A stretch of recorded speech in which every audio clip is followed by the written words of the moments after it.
Вот теперь смотрите. Tagad skatieties!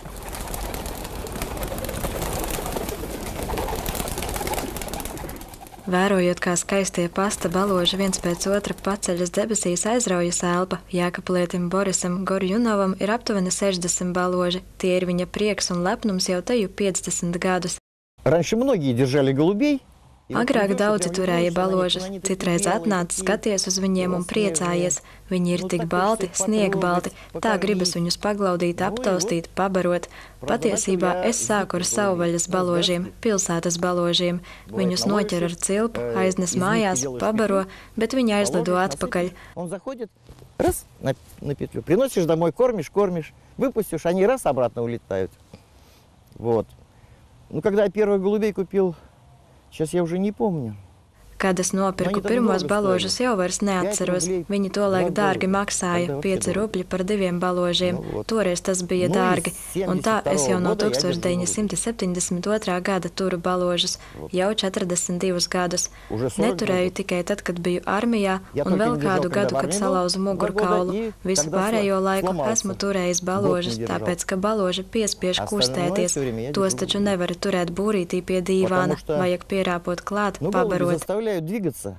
Их же не будешь в клетке держать возле дивана. Надо ползти, кормить. Baloži prasa lielu uzmanību un rūpes, bet daudz dod arī pretī. Borisam droši vien daudz vairāk nekā jebkuram citam baložu audzētājam.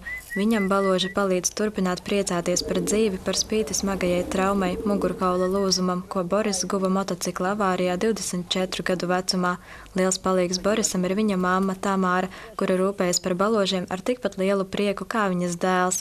Agrāk es tā ar baložiem nenoņēmos, bet tagad, kad dēlam ir grūtāk, es to daru, un tas ir tik interesanti, kā viņi mīl citu, kā rūpējas viens par otru, sabučojas, viens otru paieskāja aiz austiņas, skaties uz viņiem un sirds priecājas.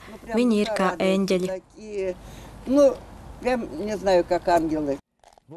Boris Gorjunovs skaidro, ka parastu balodi no ielas viss nepieradināsi, agri vai vēlu ņems un aizlidos, bet pasta baloži vienmēr atgriežas mājās. Borisa baložu rekords – 100 kilometri, kurus baloži veica, lai nokļūtu mājās no Daugavpils. Kā tas iespējams, to pieredzējušais baložu audzētājs nemāk pateikt. Дело в том, что ученые не могут до сих пор точно объяснить.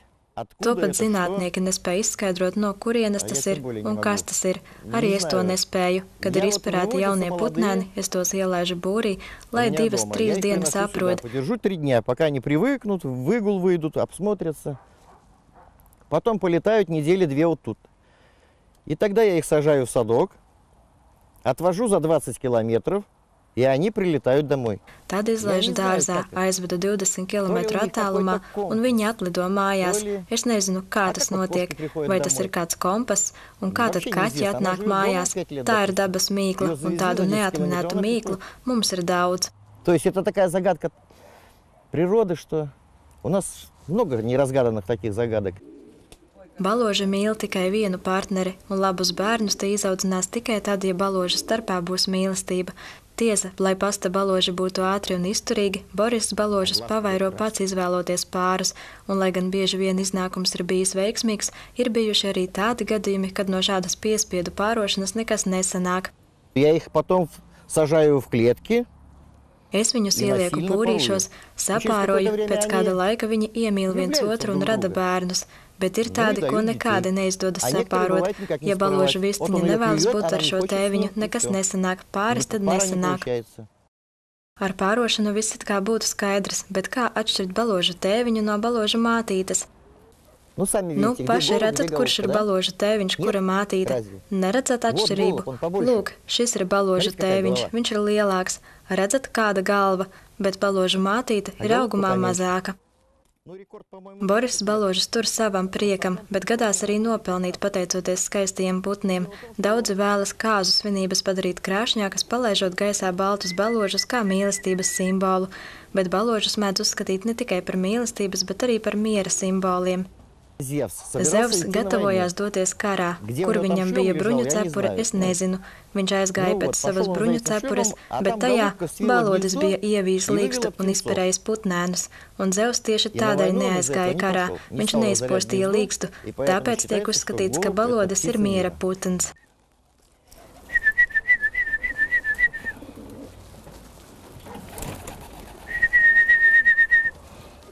Boris stāsta, ka par baložiem rūpēties nemaz nav sarežģīti, ja vien šie putni ir sirdī mīļi. Viņus vajag barot 2 reizes dienā, un ļoti svarīgi ir katru dienu mainīt ūdeni, lai baloži nesaslimtu, jo ūdens ātri vien sastāvas. Tāpat ļoti jārūpējas, lai baložiem viņu mājā nebūtu mitruma, caurvēja un putekļu. Lai uzturētu baložu veselību, ziemā Boris viņus tur pie sevis mājās būrīšos. Būri jātīra katru dienu, jo baložiem patīk kārtība un tīrība. Если не любишь, наверное, хлопотно. Ja nemīli baložas, tad tā, protams, ir piņķerīga nodarbošanās, kas prasa daudz rūpju un vispār ir kā sots. Bet, ja mīli, tad tas ir prieks. Sēdi, baro viņus un citreiz pat aizsnaudies. Viņi dūdo, baro savus mazuļus. Tā ir svēta laime. Runā, ka baloži spējot pat ārstēt. Cik lielā mērā, to droši vien var pateikt tikai tie, kuri paši baložus tur, bet tas gan fakts, ka tikai vērojot vien viņu dūdošanu, sirds top mierīgāka un laimīgāka, un domas no ikdienas problēmām reizē ar balodi paceļas augstu debesīs, tuvāk saulei, tuvāk cerībai. Sandra Paigļkalne, Vladimirs Boltans, Vidusdaugavas televīzija.